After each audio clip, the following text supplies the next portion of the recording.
Astaghfirullah. Alhamdulillah. Alhamdulillahilladzi nahmaduhu wa nasta'inuhu wa nastaghfiruh. Wa na'udzu billahi min syururi anfusina wa sayyiati a'malina. Man yahdihillahu fala mudilla lahu wa man yudlil fala hadiya lahu. Asyhadu an la ilaha illallah wahdahu rabbi la syarika lahu wa asyhadu anna Muhammadan 'abduhu wa rasuluhu alladzi la nabiyya ba'dahu. Faqala Allah 'azza wa jalla: Ya ayyuhalladzina amanu taqullaha haqqa tuqatih wa la tamutunna illa wa antum muslimun.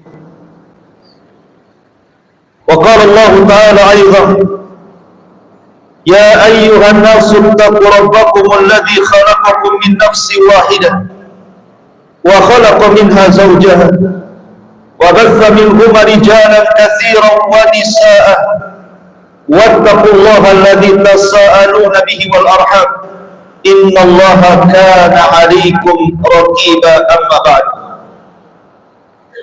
Ma'asyiral muslimin, usikum wa nafsi bittaqwallah faqad fazal muttaqun. Wa usalli wa usallimu ala sayyidina Muhammadin wa ala alihi wa sahbihi ajma'in. Ma'asyiral muslimin, jamaah sidang Jumat yang dimuliakan Allah Subhanahu wa taala. Sebelum khatib menyampaikan khutbah, biasa khatib memberikan wasiat untuk khatib pribadi dan tentunya untuk jamaah sekalian. Marilah kita senantiasa meningkatkan takwa kita di hari Jumat ini, dan tak lupa memperbanyak salawat kepada Nabi sallallahu alaihi wasallam, karena siapa yang mengucapkan salawat satu kali, maka Nabi sallallahu alaihi wasallam akan menjawab 10 kali. Ma'asyiral muslimin, jamaah sidang Jumat yang dimuliakan Allah Subhanahu wa taala, tidak ada dosa yang lebih besar melebihi kesyirikan kepada Allah Subhanahu wa taala. Sehingga Nabi sallallahu alaihi wasallam ketika menyebutkan 7 perkara yang menghancurkan manusia, ijtanibu sab'al mubiqat, jauhi oleh kalian 7 perkara yang membinasakan. Maka urutan yang pertama, kata Nabi sallallahu alaihi wasallam, asyirku billah, kesyirikan kepada Allah Subhanahu wa taala. Karena dosa syirik adalah dosa yang tidak akan diampuni pelakunya kecuali kalau dia bertobat kepada Allah Subhanahu wa taala. Dan itu difirmankan di dalam Al-Qur'anul Karim, innallaha la yaghfiru an yushraka bihi wa yaghfiru ma duna dzalika liman yasha. Sesungguhnya Allah Subhanahu wa taala tidak akan mengampuni dosa siapapun yang menyekutukannya, tapi Allah Subhanahu wa taala hanya mengampuni dosa selain daripada itu. Bahkan Allah Subhanahu wa taala mengharamkan surga kepada orang-orang yang melakukan kesyirikan kepada Allah Subhanahu wa taala. Ma'asyiral muslimin yang dimuliakan Allah Subhanahu wa taala, dari jenis kesyirikan yang menyebar hari ini adalah tersebarnya dunia khurafat, dunia perdukunan, dunia sihir, dunia paranormal. Maka Jumat kali ini kita akan mengupas sedikit tentang dunia-dunia ini, karena dunia-dunia ini adalah dunia-dunia yang berkecimpung di dalam dosa yang paling besar yang tidak akan diampuni Allah Subhanahu wa taala, asyirku billah, kesyirikan kepada Allah. Allah Subhanahu wa taala berfirman, alam tara ilal ladzina utu nasiban minal kitab yu'minuna bil jibti wa taghut. Tidakkah engkau melihat kepada orang-orang yang telah dianugerahi kitab Taurat, maksudnya orang-orang Yahudi, tiba-tiba mereka beralih dan beriman kepada al-jibti dan juga taghut. Para ulama tafsir mengatakan al-jibti adalah al-kuhan, para dukun. Dan tauhid artinya tukang sihir ataupun syaitan. Ayat ini menjelaskan kepada kita tentang sejarah kelam bangsa Yahudi. Dahulu bangsa Yahudi, mereka adalah bangsa yang taat kepada Taurat, beriman kepada Allah Subhanahu wa ta'ala, dan mengikuti ajaran Nabi Musa alaihi salatu wassalam. Tetapi kemudian dengan berjalannya waktu, Musa meninggal dunia, kemudian nabi-nabi juga meninggal dunia, sampai kepada era Sulaiman alaihi salatu wassalam juga meninggal dunia, dan orang-orang yang bertauhid juga meninggal dunia. Maka tiba-tiba kemudian orang-orang Yahudi berpaling kepada dunia sihir dan dunia perdukunan. Makanya Allah Subhanahu wa ta'ala tegas menggambarkan dunia mereka. Alam tara ila alladziina utu nasiban minal kitab. Tidakkah engkau lihat kepada orang-orang yang dianugerahi kitab At-Taurat, tiba-tiba mereka beriman kepada tukang-tukang sihir dan tukang-tukang ramal. Menunjukkan bahwa terkadang keimanan bisa luntur dengan kesyirikan. Kenapa kemudian Al-Quranul Karim dan hadis-hadis Nabi SAW sangat keras melarang dunia-dunia seperti ini? Karena dunia-dunia seperti ini tidak lepas daripada istikhdamus syayatin, kerjasama dengan syaitan. Dan itu berdasarkan firman Allah Subhanahu wa ta'ala, hal unabbi'ukum ala man tanazzalu syayatin tanazzalu ala kulli affakin athim yulquna as-sam'a wa aktsaruhum kadhibun. Allah Subhanahu wa ta'ala mengatakan, maukah aku beritahukan kepada kalian kemana syaitan-syaitan itu singgah di bumi? Allah Subhanahu wa ta'ala memberitahu kepada kita, maukah kuhabarkan, kata Allah, kemana syaitan-syaitan itu apabila singgah di bumi? Maka Allah Subhanahu wa ta'ala menjawab, tanazzalu ala kulli affakin athim. Setan-setan itu apabila singgah di bumi, mereka singgah kepada setiap para pendusta. Ahli tafsir mengatakan setiap para dukun, setiap para peramal, setiap para normal. Kemudian Allah mengatakan yulquna as-sam'a. Setan-setan ini berkomunikasi dengan mereka. Wa aktsaruhum kadhibun. Sementara mereka para dukun itu adalah para pendusta. Lihat bagaimana Allah Subhanahu wa ta'ala yang menggambarkan kepada kita bagaimana para dukun itu ada kerjasama dengan syaitan. Karena Allah yang mengatakan, bukan kita yang mengatakan. Allah yang mengatakan, maukah kuhabarkan kepada kalian kemana syaitan apabila singgah di bumi? Maka Allah mengatakan mereka mendatangi para dukun, kemudian memberikan informasi kerjasama, sementara para dukun itu kebanyakan mereka berdusta.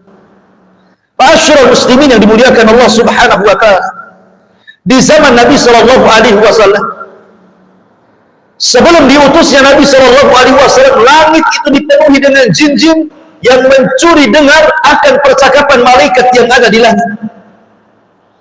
Bahkan disebutkan dalam suratul jin, di dalam Al-Quranul Karim, para jin yang dulunya kafir kemudian masuk Islam bercerita.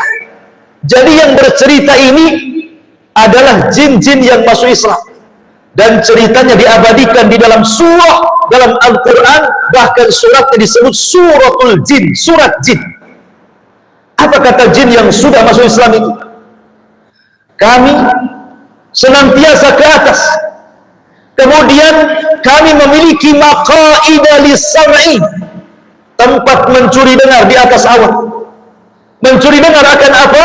Mencuri dengar percakapan malaikat Jibril dengan malaikat-malaikat yang di langit pertama untuk ditugaskan ke bumi. Apakah di bumi akan terjadi gempa? Apakah di bumi akan terjadi tsunami? Apakah di bumi akan terjadi angin puting beliung? Apakah di bumi akan terjadi musibah? Ataukah di bumi akan menjadi kesuburan, kedamaian, keamanan, dan begitu seterusnya?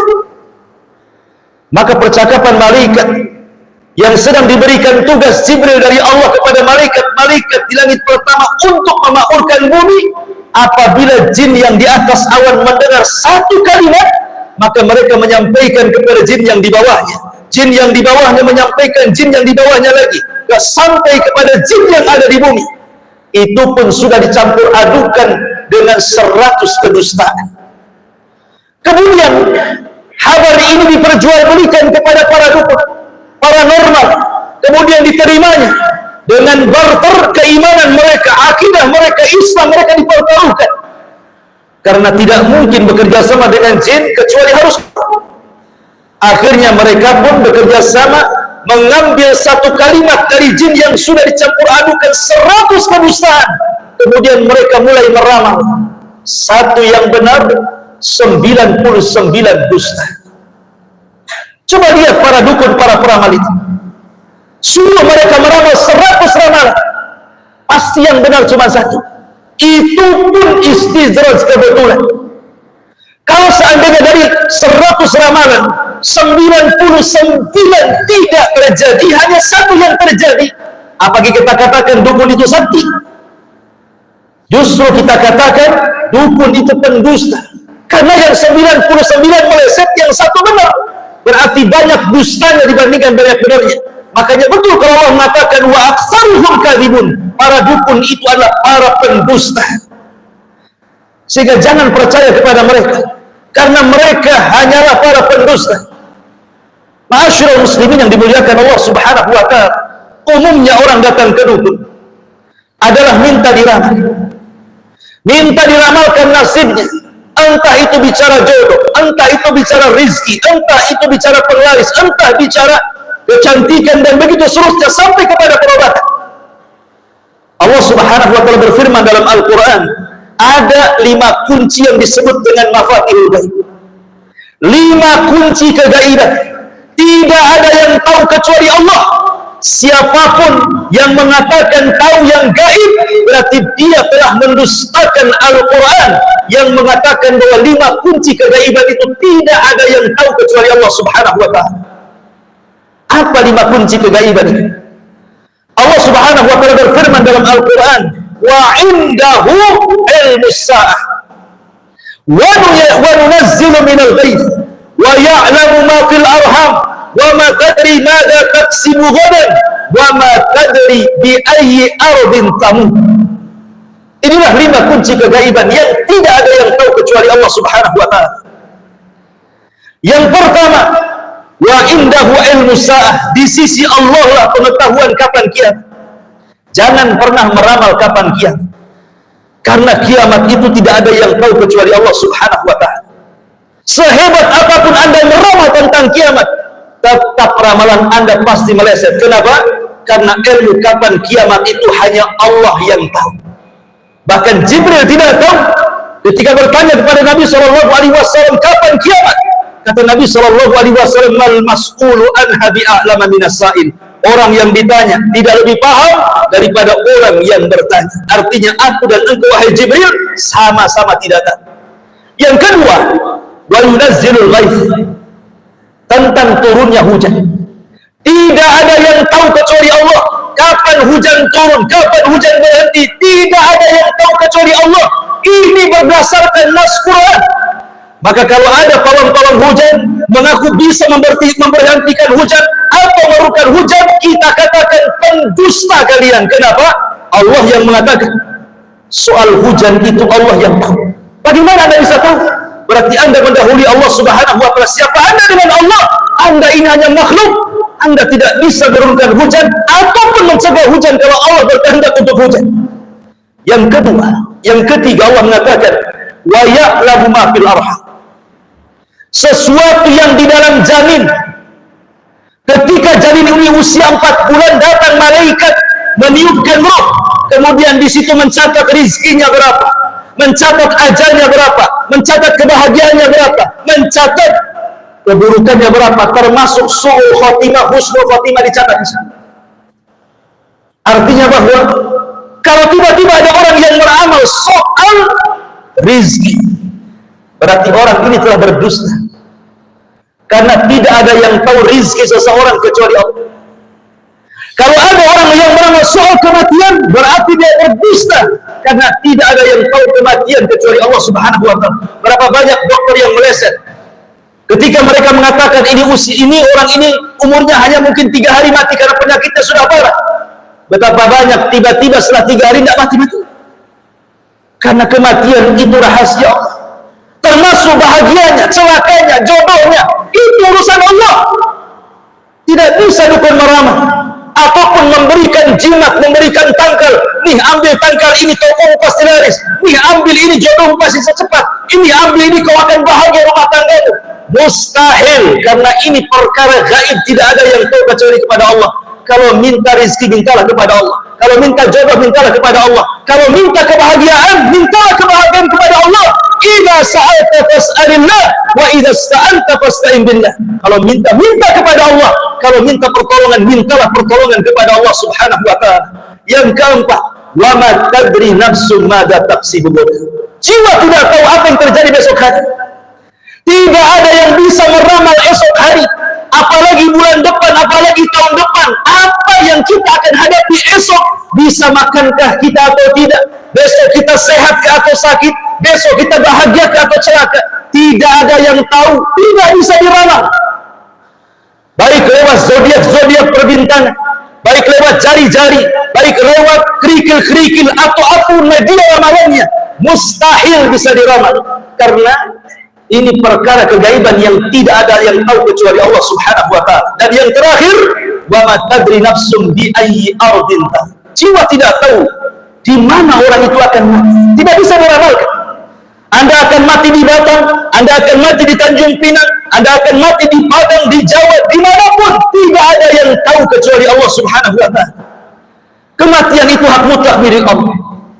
Tapi yang jelas bahwa ibrah itu bukan di mana kita mati, tetapi ibrah itu bagaimana kita mati. Apakah kita mati su'ul khatimah ataukah kita mati husnul khatimah? Aqulu ma tasma'un, aqulu qawli hadza wastaghfiru innahu huwal ghafurur rahim.